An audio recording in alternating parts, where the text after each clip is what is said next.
We talk about high value men. I have friends and the men that I've dated. A lot of things you are spot on. They're very big on images. They are big on being catered to.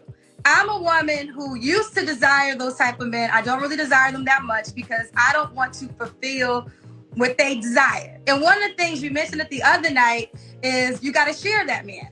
A lot of times that man, if he makes 400,000 or more, he may have another woman. And I know I cannot deal with that. Yo, what it is, people, we is back. Never did on Keep It G News. And y'all, listen to this. Let me tell you something. As long as the requirement is for me to lay on my back and open my legs, a man will never be the prize. Because the requirement is my life. Okay? The requirement is my energy. The requirement is for me to make time for you. I run a whole company. Okay? So if I have to make time for you, if I have to schedule you in, if I have to alter my life, you will never be the prize. And I know my worth so much. That is why it's not about, oh, why can't Kendra get a man? No, honey, why can't a man get Kendra? I ain't never trying to get no man, honey. You got to get me because I am 1000% whole, good, and thriving. And I am proof that this notion of without a man, you will not be happy. That is the brainwashedness that they want women to feel because they want you to feel like, oh, you have everything but a man. Thank God. Like sometimes you should say thank God to that prayer. See, a woman, when she really knows her worth, she knows what she brings to a relationship. So you can't manipulate her giving that greatness to you because you think you great. I think the hell not. You ain't got enough money in the bank for my life. Your penis is not big enough for the sacrifice for my life. There ain't an access you can give me that I cannot get on my own that is worth the sacrifice of my life. And that's just a fact. I'm not trying to flex. I'm just telling you what I know. And I've known that my entire life. My life represents that like it's non-negotiable. You can see it now. But when I didn't have a pot to piss in, okay, when I had nothing but a dream and a hustle, I had that same mentality. So you're never going to get the advice from me. It is better to have a man than not to have a man. You're not getting that advice from me. The black family is done, y'all. It's done. And this is the reason why. This is the reason why men and women, particularly black men and black women, is at war with each other. This is why we're continuously going to be last when it comes down to the economic, ethnic groups in America. Because listen to this way of thinking, y'all. Like, I don't know when men value just got diminished to dollars and cents. Dollars and sex. That's it and that's all. Yo, for the women that think like this, right? Yo, why even need men at all? You understand what I'm saying? I'm talking about, yo, when you need your car fixed, go to a female mechanic. If you need housework done, hire females. Because obviously, it's an issue when it comes down to you and men. And it's bigger than relationships. In my opinion. Yo, but my thing is, yo, for the women that think like this, yo, think like this. How does this help the black community?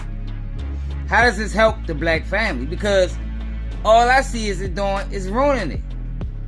And for decades, that has been where the power lies in the black community. In every community, the power lies in family, where you got a man and a woman working in concert with one another to achieve a certain goal. And that goal is to live freely. But now you got women who making money, and they think just because they making money that there's absolutely nothing a man could do for them. And financially, she might be right. But what about safety? What about responsibility? What about logically? You know, because a lot of women think using their emotions. And 9 times out of 10, when you think with your emotions, you're gonna make a wrong decision, man. You understand? Emotions cloud judgment. Judgment is decision making. So when you're dealing with a person that's overly emotional and they're using their emotions to direct their decisions, that person is going to make a lot of bad decisions, a lot of bad choices when their emotions is involved. I ain't talking about business. She could be a great businesswoman, but she paints herself almost as like a life coach. And this is what you coaching to the women? This is what you coaching to black women, because 95, maybe 99% of the black women that follow you and listen to you ain't on your level in life financially. So they are adapting the same mentality of this woman, but they don't have the same resources of this woman. They don't have the same opportunity of this woman. But they're going into the dating world or going into the world or relationships with men with that mentality, and it's hazardous. Because though she's good now, you know, she still got her looks, she's still making money. There's going to come a time when you're going to need somebody. Because at the end of the day, everybody needs somebody. But now we living in a world where we having women with Valentine's Day and, you know, women bunking up. And this is the same thing. And I know people don't like women, especially don't like to hear this. But this is the stuff that Kevin Samuels warned us about years ago, before his untimely death. You 41 years old, married, any kids? Nope, I froze my eggs though, so I got a safety net just in case. So you're accustomed to a certain standard of life. This is true. And if a man is making the median of what a black man is making, $42,500, he can't afford your standard of life. So is that my problem? See, it's the reality of the world. See, what happens far too often, especially in our communities, black women wait too long to get married. You wait till you're too old. You wait till you have too much experience, and your experience and your income has gone up, and that is inversely proportional to your sexual marketplace value. All right, but then are you going to be able to look at a man making $45,000 a year and respect him to the same level that a high-value man would be respected? I would respect a man who's hardworking, and as long as he doesn't try to minimize me in any way. Now, that's the biggest thing. If he's okay with me being my full self. You didn't answer whether or not you respect him to the same level you respect the high-value man. Well, let me tell you this. I'm going to say yes, only because I'm going to tell you this. I've dated high-value men. I've dated the men with the Rolls Royces and all the cars and all the glitz and glamour. And they always thought because they had the cars and the glitz and glamour that you got to bow down to them. And I get it. But I'm talking about the man who's working at the post office. I would say, now, I'm going to tell you my requirements. I want you to be attractive. Black women today have atavistic mating standards, very primitive. Meaning, I want you to look good. So, he can make $40,000 a year as long as he look good. I'm not saying that. I'm not saying that he can make $40,000 a year. I'm not. That's what most black men make, $42,500.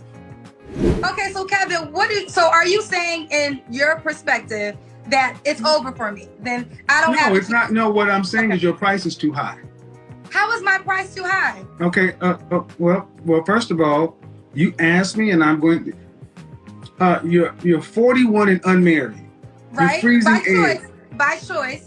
Yeah, that's no. Well, no, I can say that. I was once engaged when I was in college. Okay. No. I just got. See, this is what I mean. The engagement queens. You can't make this shit up. No, I'm not. Listen, wait, Kevin. Don't overtalk me. No. I said if we could start giving black women credit for engagements. You act like that shit matters. I'm not married, but I'm not by choice. Unless you're turning away proposals of men of value and esteem, it doesn't matter. Y'all talk about y'all are unmarried when ain't nobody that you want to marry trying to marry you. Kevin, can I speak to that? No, because I haven't got to my point. Because I haven't got to my point. You asked me why is it over for me? That's what you asked. But I want just to say one thing.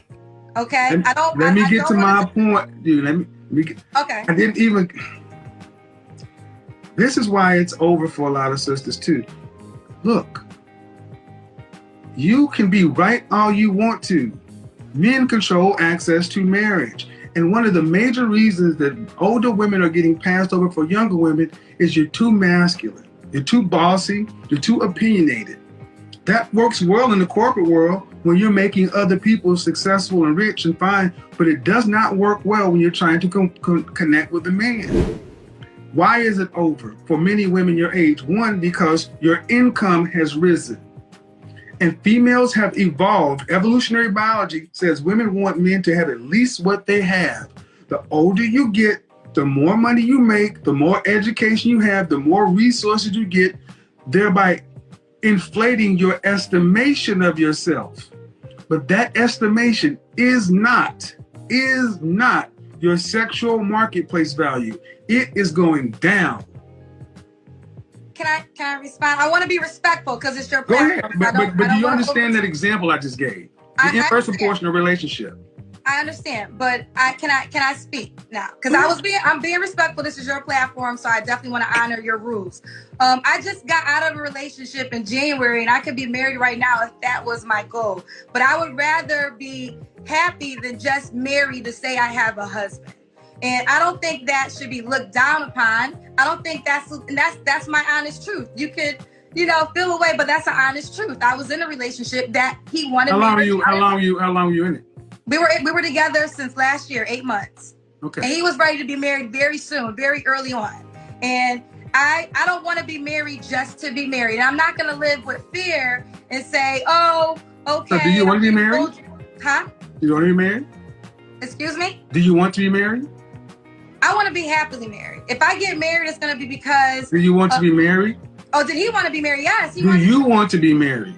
I would be married if it makes sense. And you can make all these things you want, ma'am. And yes, you're 41, but you're going to be 50, just like that. I know, I will be. So the question becomes, if you want to be married, let's be real. You're freezing your eggs for a reason. Why? I did. Because I didn't want the pressure to just go out and get pregnant because of my age and my clock. Men have that. Who's going to carry the baby? If I can't carry the baby, then I'll get a surrogate. It happens. So again, but in order for all that to happen, you have to have a man that you deem worthy propose to you. Okay, and that's and hold on. Okay. That man, if he could meet your high standard, he could meet a lot of other women's standard as well. And here's the problem. There are hundreds of you, thousands of you. Why should he pick you over the one that can carry her own babies at 24 or 25 or 26, who are willing to get on his program, who don't have as many expectations as a woman your age? Well, listen, this is what I will say. If he feels the way that you're feeling, then he's not the man for me, and I have no problem with that. That's almost that passive aggressive sign language. Can I ask you a question? Do you want me to feel okay? That passive aggressive sign language, that whole if he's not the man for you, that's I don't play that Tyler Perry Christian crap. That's not it. I don't do that over here. You can do that over there, but I don't do that over here. Okay, Kevin, I'm being respectful. I really am. I'm trying to figure out. You don't have to be respectful. Here's the thing. You being respectful is what you're supposed to do. You're not doing me a favor. He said this was the direction we was going. But my thing is, how far are we going to go in this direction? Because it has to be some type of end game. Or we just going to be in situations where it's going to be black men over here, black women over there, and there's going to be no way of ever meeting the common ground. And at that rate, what we gonna have? Less babies being born? We already having an issue, not as much as it used to be, but we still have an issue with a lot of women thinking that they can raise kids on their own, and we see the result of that. Now, luckily for this woman, she don't have kids. Thank God. You understand? Because the level of selfishness that she displays, she doesn't have the ability to raise anybody else. She doesn't have the ability to love anybody else unconditionally. And to put anybody else thoughts or feelings or life before hers. Because that's how it used to be when you had kids in the black community. once you had kids, you supposed to take the back seat, and your sole focus in life is supposed to be to push your kids forward. But that's not the world we living in, and we see the result of it with our children. But that's a conversation that people ain't willing to have, at least not yet. But it's gonna come a time, when everything need to be addressed. And right now, this way of thinking in black women specifically, because I don't care what other women do, even though I know this is not just pertaining to black women, but for this topic, for conversation purposes, what is going to come out of this? Anything positive? One of the worst things I think that happened to black people, and this men and women, is they gave niggas money. And for people that follow my channel, y'all know I said this before. It was a saying back in the day. At least we said it in Baltimore, man. We should have never gave you niggas money, because giving people money separated people from the struggle. It separated the man and the woman. It's just separating everything. It's sad to hear her talk like this. And it's even worse to know that her way of thinking is becoming more common than it is uncommon. But we'll see how it work out. You understand? But make sure you hit that like button. Make sure you subscribe to the channel if you're new. It's another day of keeping you news. And I'm out.